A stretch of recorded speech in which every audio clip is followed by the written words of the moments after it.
Yuri Pita, a gente segue falando sobre o noticiário internacional, sobre tudo isso que está acontecendo e sobre essa suspensão do apoio da inteligência dos Estados Unidos para a Ucrânia. E agora a gente vai convidar aqui Vinícius Vieira, que é professor de Relações Internacionais da FGV e da FAP. Boa tarde, professor. Um prazer ter o senhor de novo aqui conosco. Sempre um prazer. Bom, vamos lá.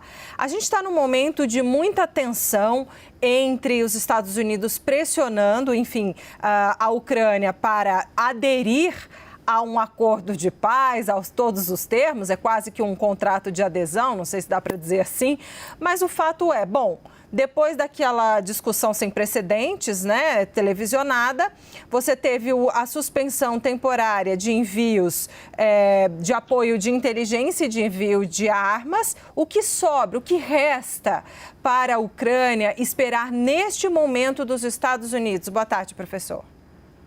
Boa tarde, Débora. Boa tarde, Yuri. Muito obrigado pelo convite. De fato, o que Trump quer, o governo americano quer, é ali a adesão total da Ucrânia às suas condições para encerrar a guerra, ou seja, o acordo ali de exploração de minerais e, claro, sem qualquer tentativa de continuidade ou contestação daquilo que Vladimir Putin quiser. Ou seja, hoje nós vemos uma situação totalmente contrária daquela que existia até menos aí de 2 meses, em que os Estados Unidos eram de fato aliados da Ucrânia. Hoje os Estados Unidos se comportam muito mais como alguém, como um país que está se opondo às demandas ucranianas. Então a inteligência, que é essencial para táticas de combate, para planejar a guerra, não havendo essas informações dos Estados Unidos, talvez a Ucrânia até ainda conte ali com informações principalmente dos britânicos, mas a inteligência americana, ela era fundamental para a continuidade da guerra, ou seja, é mais um capítulo nessa tentativa controversa de paz que Trump tem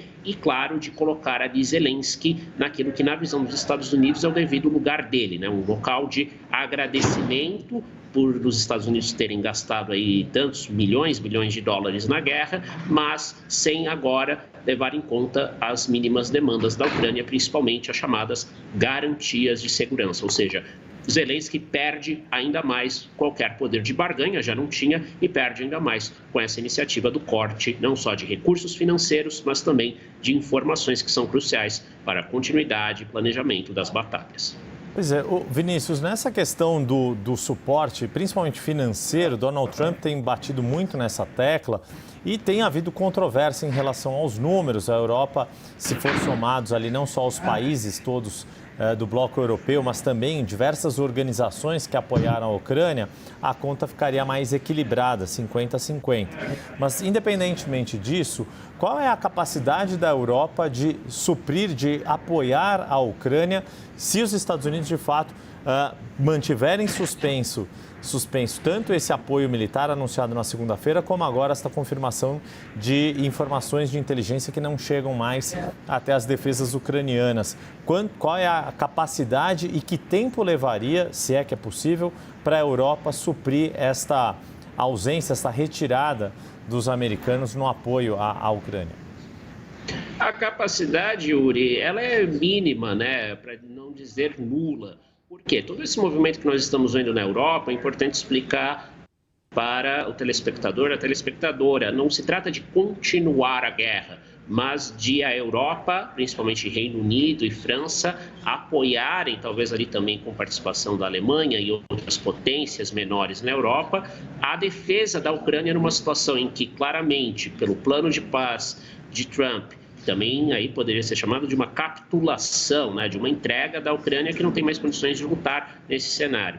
Ali entrega de territórios que estão ocupados pela Rússia para o Kremlin, para o governo de Vladimir Putin, para o regime de Putin e, claro, a manutenção do restante do território da Ucrânia. Mas a manutenção da soberania desse território depende de uma capacidade de defesa que sozinha a Ucrânia não tem. Nisso, aí eu vejo os europeus podendo entregar algo e sendo cruciais para a manutenção da soberania da Ucrânia e, claro, do que sobrar da Ucrânia e também, claro, da continuidade do Zelensky no poder. Porque também é importante pensar nisso, Yuri e Débora. Nós não temos apenas o Zelensky pensando na Ucrânia. Ele, como líder, ele também tem que pensar ali qual vai ser o futuro dele. Ele vai ser derrubado? Ele vai continuar no poder? Vai haver eleições? Então, tudo isso depende da preocupação ali que é primordial dos europeus, que não é só também com a Ucrânia, é importante dizer, mas ter na Ucrânia defesas necessárias para impedir ambições expansionistas de Vladimir Putin, que poderiam incluir, numa fase posterior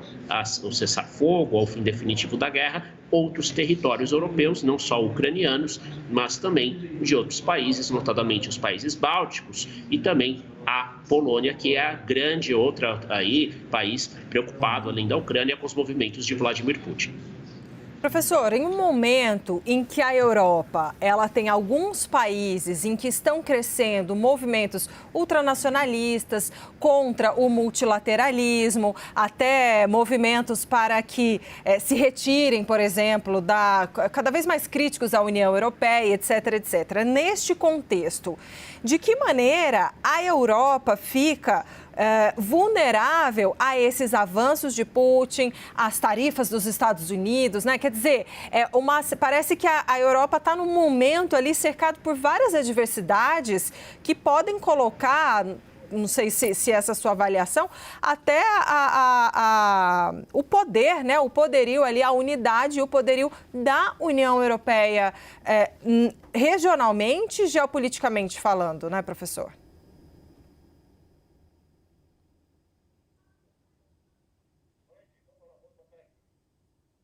Estamos com uma falha de contato, não sei se o Vinícius ainda ouviu a sua pergunta, Débora, mas a gente vai retomando aqui, tenta reestabelecer a conexão com o Vinícius Vieira, que é professor de Relações Internacionais, tanto da FAAP quanto da FGV, ajudando a gente a entender esse contexto, né, Débora? A gente, sexta-feira, nós vimos, né, em transmissão ao vivo o que aconteceu lá no Salão Oval da Casa Branca e depois todas essas repercussões ao longo do fim de semana.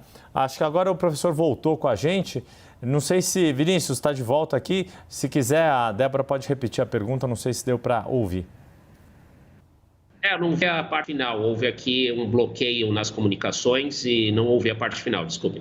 Tá, não, só dizendo o seguinte, nesse contexto, né, em que vários movimentos dentro de países da Europa estão cada vez mais ultranacionalistas, mais críticos ao multilateralismo, à própria integração da União Europeia, etc. Você vê a Europa, a União Europeia, com várias adversidades em várias frentes. Esse avanço do Putin, né, da Rússia, você vê também as tarifas de Trump, né? De que maneira, falando sobre uma perspectiva da União Europeia, o bloco ele vai ficando vulnerável, não só regionalmente, mas geopoliticamente. Dá para dizer em vulnerabilidade, professor?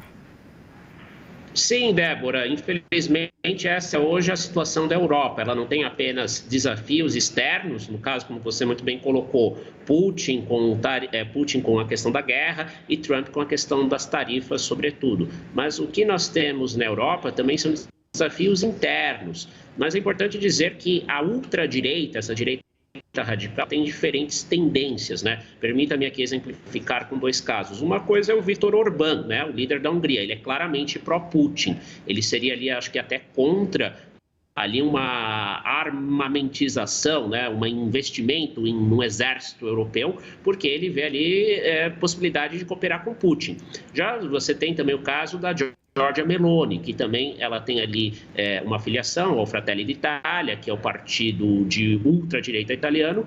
Ela se afastou ali de posições pró-Putin. Ao mesmo tempo ela disse, olha, eu não vou mandar minhas tropas para a Ucrânia. Vocês, França, Reino Unido, que mandem, eu não vou dar. Então é uma posição intermediária. E claro, a posição mais forte anti-Putin e não vou dizer anti-Trump, mas que procura ali articular uma solução para a Europa continuar a ter força no mundo numa era em que ela está cada vez mais isolada, são os partidos de centro, sejam eles de centro e centro-direita, centro-esquerda, enfim, são partidos mais preocupados com essa questão. Mas é importante dizer que ali há aliados pontuais desses grupos mais centristas, como a própria Meloni, que ela, reitero, não quer conversa com Putin, mas ao mesmo tempo não quer ter uma solução militar no caso da Ucrânia, mas talvez apoie sim a formação de forças aí europeias para se defenderem sem os Estados Unidos, que será o cenário muito provável num futuro próximo. Nós conversamos com Vinícius Vieira, professor de Relações Internacionais da FGV e da FAAP. Muito obrigado mais uma vez, meu caro. Um bom trabalho.